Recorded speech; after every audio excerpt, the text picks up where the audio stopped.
I am a native English speaker and an English teacher, so you'd probably assume that my English was pretty good, maybe even perfect, and that I never, ever, ever make mistakes, right? Well, you would be wrong. In fact, it's actually very common for even native speakers like me to make grammar mistakes. However, this doesn't mean someone is uneducated or bad at English. Even though we might know the correct grammar to use and English grammar rules, native speakers tend to bend grammar rules depending on how formal they want to sound, regional differences, or if they want to speak faster, for example. I remember once making a video which had a grammar mistake in it. Don't tell anyone. English learners noticed this mistake, but some of my friends who are native speakers didn't notice this at all. This is probably because when we learn a language, we try really hard not to make any mistakes, and we pay a lot of attention to grammar. By the end of this video, you will see that making mistakes is normal, even for native speakers, and you will probably change your opinion about making mistakes when it comes to language learning.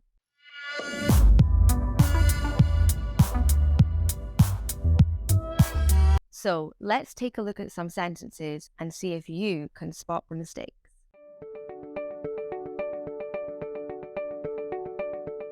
How many people are coming to the party? I think there's around 30 people coming. Did you notice the mistake here? In this sentence, the second person uses the contraction theirs, but theirs means there is. Because we are talking about 30 people, we cannot use the singular form of the verb. We must use the plural form. So it needs to be there are. Now, I'm going to be completely honest with you here. This is the mistake that I mentioned earlier that I made once in a video for English learners. And it is grammatically incorrect, but it's something that's so common, especially when speaking. So it often goes unseen by native speakers. You might also notice this mistake being made with other contractions. For example, here's all the clothes I bought, when it should be, here are all the clothes that I've bought. Mistakes like these are often made because we want to try and find faster ways of saying something. Saying here's or theirs, although grammatically incorrect when we need the plural form, is much faster than saying here are or there are. Maybe we need to make a contraction like here, although that might be quite hard for English learners or even natives to say.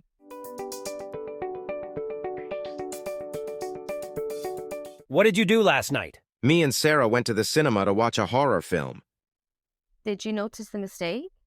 The second person says me and Sarah, but they should have said Sarah and I. Let's talk about this grammar rule a bit more. I is always used as a subject, but me is always used as an object. So I is used to talk about the person who performs the action. I went to the cinema. I saw a film. We couldn't say me went to the cinema or me saw a film. Me can be used as either a direct or indirect object. She came to the cinema with me. She watched a film with me. A good way of remembering when to use I and when to use me is by asking yourself, would the sentence make sense if I took out the other person? For example, let's take the original sentence. Me and Sarah went to the cinema to watch a horror film. If we remove and Sarah, the sentence becomes, me went to the cinema to watch a horror film. The sentence no longer sounds correct. If we say, I went to the cinema to watch a horror film, it sounds correct. So we know that we need to say, Sarah and I went to the cinema to watch a horror film.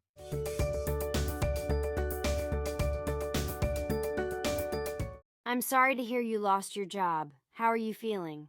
Thank you. I don't feel great. It's really had a negative affect on my mental health. Okay, firstly, maybe don't correct someone's grammar if they're telling you how they feel.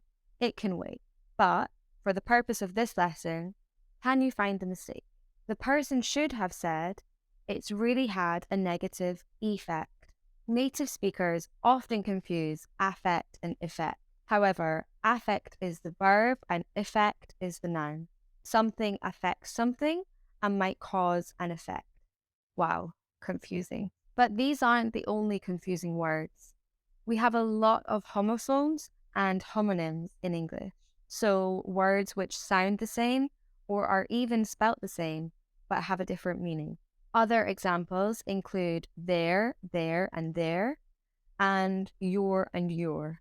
Remember, there is a location, there is belonging to, and there is they are. Your means belonging to, and your means you are. Another example is lose and loose. Slightly different spelling and slightly different pronunciation.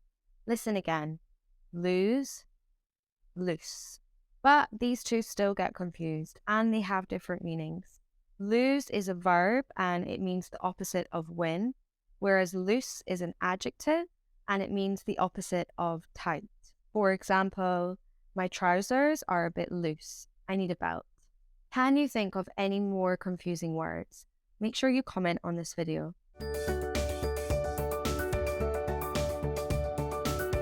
Wow, I had 8 hours sleep last night. I feel great. Yeah, I slept good too. So the issue here is a confusion between adjectives and adverbs.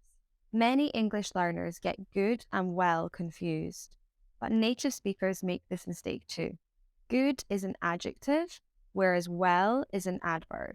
This means that good should modify a noun, whereas well modifies a verb. Since sleep is a verb, we should say I slept well rather than I slept good. Also, we should say he can sing well rather than he can sing good. And I speak English well instead of I speak English good, since speak is a verb.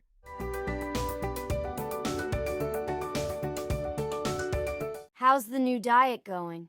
Not bad. I've definitely been eating less cookies. Can you spot this mistake? The second person should have said, I've definitely been eating fewer cookies. This is a common mistake amongst English learners and native speakers. Fewer versus less. The trick to getting this right is knowing whether the noun is countable, like cookies, or uncountable, like milk. We use fewer with countable nouns and less with uncountable nouns. So now I'm eating fewer cookies. I'm also drinking less milk.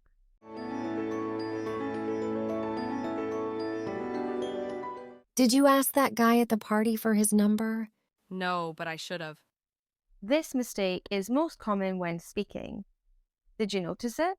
Native speakers often say should of, or even would of, or could of. This is because the correct form of these is should have, would have, could have, but the contractions are should have, would have, could have. Over time, this has led to people saying it like of, because let's be honest, it does sound kind of like that. But of course it doesn't make sense grammatically because have is a verb and of is a preposition. So we can't just switch them.